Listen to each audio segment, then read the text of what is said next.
Mahid Khan, who's currently in Gitmo, according to his dad, he's being tortured. And the torture that they're saying is that he's being beaten and tied up and all this stuff. But when they looked at the transcript of his recent interview a month ago from a hearing, they found out that the torture included using unscented deodorant and shampoo. He was given a ball to play with that didn't bounce. He had no DVD player. And the cleaners who cleaned his cell left streaks on the wall. And I'll go to you, Alex. Yeah, Isn't that really torture? Well, Greg, it actually brings up something I've been meaning to talk to you about, specifically the cookie platter in the green room. A little short on the oatmeal raisins. You know that's my favorite. Yes. I will see you in court, my friend. I think the problem with that tray is that they have peanuts with salt on it, and the salt gets on the brownies. Exactly. That's torture. That is wrong. It is torture. That is a high crime, Greg. I don't know. Kim, I look at people who are in Gitmo, and I think they've got it easy. Because they get 3 meals a day, they don't have to pay utilities, and basically they have the same space that I do at my studio apartment. That is true. People who don't live in New York don't understand that. Yes. Yeah, this doesn't sound that bad, really. I mean, a ball that doesn't bounce, so he had to play baseball? I don't know. Understand. No DVD player. I mean, they gave him deodorant, they gave him shampoo. I would take unscented deodorant if it were free, Rachel. Well, you know what? You lobby for them to take away your naked twister, and this is exactly what's going to happen. But I'm wondering, what's the guy's name again? Mahid Khan. Yeah, you're going to get a fatwa. That's pronounced totally wrong, I think. Oh, really? Yeah. Speaking of torture. Mihad Khan. You're in a lot of trouble now. Mihad Khan. We won't see you tomorrow. Ahmad Khans. I can't believe she made you pronounce something. That was torture. You know right what the there. funny thing is? The funny thing is she could have told me how to pronounce it before the show, but she chose not to. Eyebrow raised. I was looking for a G. Tia, do you believe that this is actually worthy discussion, or is this guy just complaining? Well, I think some of the other things that happen, like, you know, being tied to the chair pretty much sucks. But, you know, the unscented deodorant, I mean, on a bad road trip, we all have suffered that. Exactly. And let us not forget the fact that this guy is maybe could be a terrorist or Islamic or whatever. Yeah, exactly. He deserves what he gets, guys. Essentially, we don't even have to look into that. We assume that already. You know, something that depresses me, David Hasselhoff. His wife was in Us Weekly, another magazine which I don't read in favor of In Touch Weekly. She did an interview. Because we're here. Exactly. We've had nobody from Us Weekly here. No, we have, haven't we? Yes. Let me get to the point. All right. No, go back to that. His wife.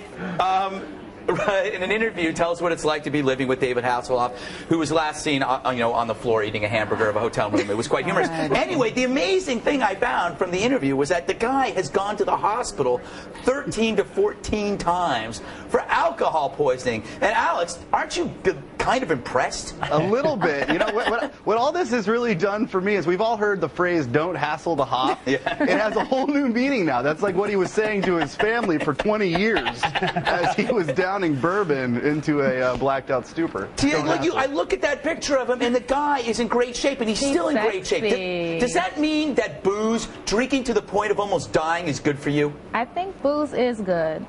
You know, and one thing that stood out to me is that his wife said through it all she was happy because she felt like she married her soulmate. I love that. Isn't that hot? I love that. I try to tell my wife that all the time when she finds me with my pants down covered in vomit. At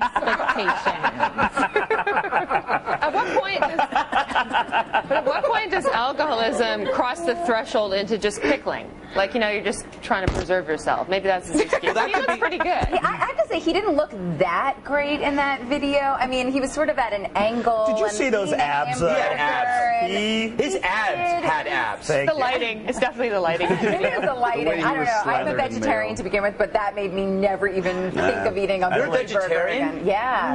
Interesting. Not. No, just kidding. I love vegetarians. Casey, that was not a funny joke. It wasn't funny. They're looking for vacation with pay. I'm working on it. Lastly, I just want to ask Alex, have you know, his wife is considered an actress. Pamela Hasselhoff is known as an act. Have you ever seen her act? I've never heard of her before. No, I've seen her act in an Access Hollywood and Entertainment Tonight, tearfully recounting the video that she clearly leaked to the press and how that affected her. And so she should win the award for Best Supporting Actress in a clearly publicity attempt. There you go. There you go. All I know is I look at that picture and I would drink of her.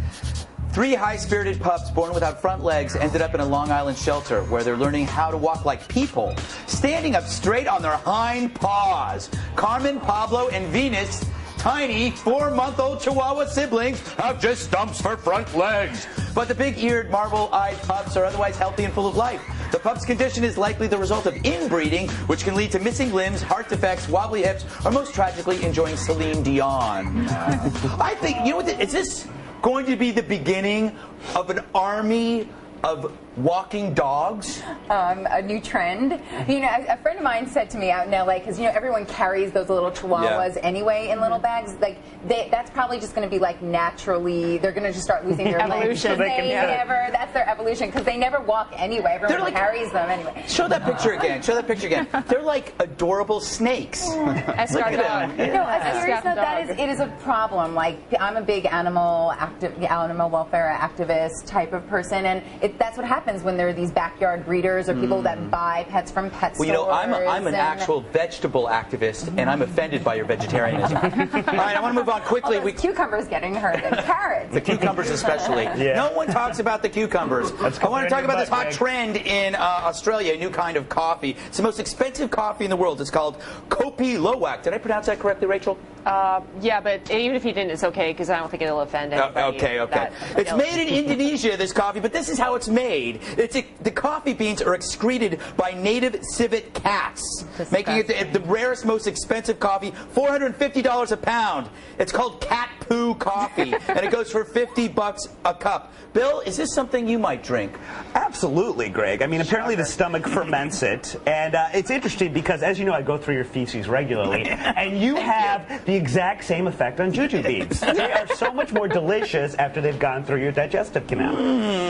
Alex, as long as something is rich, as long as something is expensive, the rich will buy it. Yeah, I was just thinking about that. I think later in life I'd like to retire and just make up things to try to sell to dumb rich people and just be like, this marshmallow came from inside the stomach of a Guatemalan boy from the rainforest. Give me $5,000 and I'll give it to you. Sold.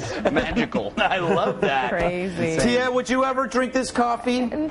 No. And I'd like to know how they figured out it tastes good. Yes. You know, what else did they sample before they got to this cat? Yes, exactly. All right, I want to go to my artwork because, as everyone knows, I draw the news. In this case, as you know, Fluffy McNutter is a cat-dog hybrid, and I've decided to make some coffee out of him.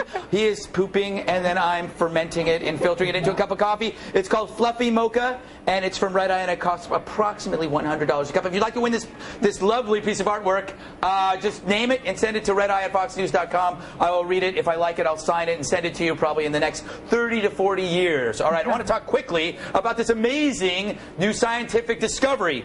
Herpes is not as bad as everyone thinks. In fact, according to new research, the herpes virus may protect against the bubonic plague and other bacterial contagions in mice. It could also protect against chronic infections. Although the researchers say, do not go out and infect yourself with herpes because it's good. Alex, would you agree with their advice?